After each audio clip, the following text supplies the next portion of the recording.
உப்பு அப்படின்னா பெரியங்க அந்த காலத்தில் கல் உப்பு தான் போட்டாங்க. யாருக்கு எந்த நோய் வரல, சர்க்கரை வரல, உப்பு வரல. உப்பு நாம் என்னென்னமோ அயோடின் உப்பு, அக்கப்போர் உப்புங்கிறோம், 1000 நோய் வருது. உப்பை வறுத்து அந்த காலத்தில் சேர்த்துனாங்க, யாருக்கு எந்த நோய் வரல. உப்பு இல்லா பத்தியம்னாங்க, உப்பை வறுத்து சேர்த்துனோம். உப்பு கேட்டோம்னா நீங்கள் பவுட்ரு உப்புக்கு 1008 பேர் இப்படித்தான் இருக்கணும், இல்லாட்டி ஆகாது அப்படிங்கிறாங்க. அந்த காலத்துலலாம் பல்லு விளக்குனாங்க சார். அப்படி போவாங்க, செங்கலுக்குன்னா இப்படி உடப்பாங்க, இல்லை செம்மண் எடுத்து பூசுவாங்க. வேப்பங்குச்சி குச்சி விளக்குவாங்க, இல்லை கருவேலங்குச்சி விளக்குவாங்க. பல்லு ஆரோக்கியமாக இருந்ததுங்க. உப்பை பாருங்கள், உங்கள் உப்பு சால்ட்டில் என்ன பேஸ்ட்டில் உப்பு இருக்கா? அப்புறம் சினிமா நடிகள் சொன்னால் தான் நாமளுக்கு கேட்குறோம். நம்ம பொம்பளைக்கு நான் இவ்வளோ கருப்பாக இருக்கிறேங்க, இல்லை உண்மை சொல்கிறேன், கருப்பாக இருக்கிறோம். 1000 பேரில் ஒளி போட்டோம்னு என்ற மூஞ்சி வெளுக்குமா? வெளுக்காது. அப்போ நம்ம அதையும் நம்பி வாங்கிட்டு போகிறோம் இல்லையா? ஆமாம். அப்போ நம்மளை எந்த அளவுக்கு ஏமாத்துறாங்க, அதை நம்ம நம்புகிறோம். அதுதான் உண்மை. அது யதார்த்த உலகத்தில் வரணும். எனக்கு நான் தெரியும், நான் பவுடர் அடித்ததில்லை, தலை சீவனதும் இல்லை. எனக்கு சீவனால் நிற்காது, நம்ம முடி அந்த மாதிரி, நம்மளை மாதிரி அது முரட்டுத்தன்மை.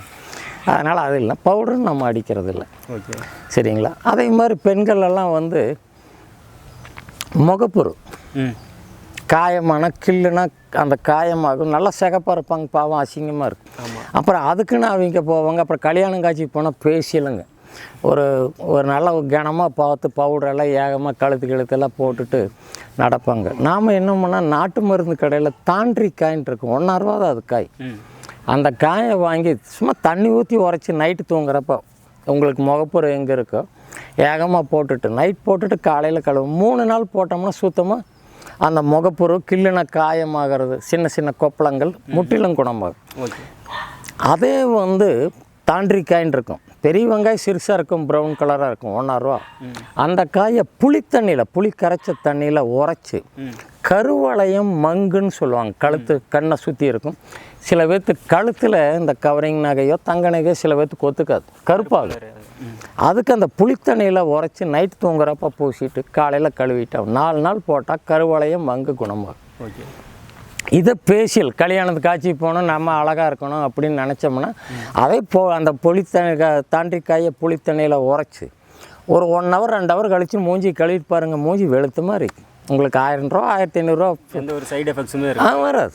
இப்போ நீங்கள் ஃபேஷியலுக்குன்னு அதுக்கு கெமிக்கல் தானே போட்டு 1500 என்னமோ 1500 என்னமோ வாங்குவாங்கன்னு நினைக்கிறேன். இது உங்களுக்கு 1.5 வேலை முடிஞ்சு வரும். என்ன நம்மளுக்கெல்லாம் அந்த பண்ணுறக்கு முடைங்க. இப்போ எந்த வீட்லேயும் போய் பாருங்கள், நம்ம அந்த காலத்தில் அம்மா காலங்கள் பாட்டி காலம் இருக்கிறப்போ சட்னியோ ஏதாச்சுன்னா அம்மியும் ஆட்டாங்கல்லாம் அரைச்சாங்க. நீங்கள் சாயந்தரம் வரைக்கும் அந்த சட்னி வச்சு சாப்பிட்டாலும் உணர்த்தியாக இருக்குது.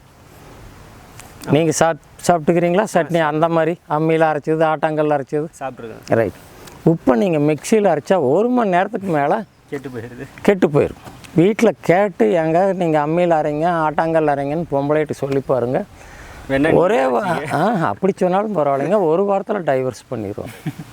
யதார்த்தம். அப்போது அந்த அன்பு இல்லை. நம்ம குழந்தைகளுக்கு நல்லா இருக்கணும், நம்ம வீட்டுக்கார ஆரோக்கியமாக இருக்கணும் அப்படின்னு அந்த நினப்பு வர்றதில்லை. இதுதான் அந்த நாம் ஏன் அந்த இதில் போகிறோம் அப்படிங்கிறதுக்கு உண்டான இது.